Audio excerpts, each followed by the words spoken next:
નમસ્કાર, હું રાકેશ પંડ્યા. લુણાવાડા સંતરામપુર રોડ પર આવેલા કંકા તળાવ નજીક ગતરોજ એક ગતિમાન કારમાં અચાનક ભયાનક આગ ભભૂકી હતી.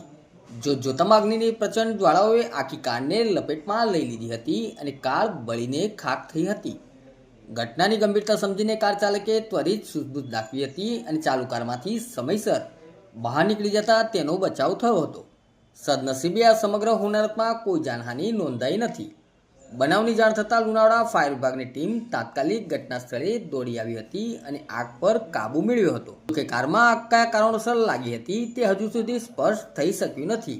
સ્થાનિક પોલીસ અને પ્રશાસન દ્વારા આગ લાગવાના કારણો અંગે તપાસ હાથ ધરવામાં આવી છે. મહીસાગર જિલ્લાના દિવસભરના તમામ સમાચાર માટે જોડાયેલા રહો અમારી સાથે. નમસ્કાર.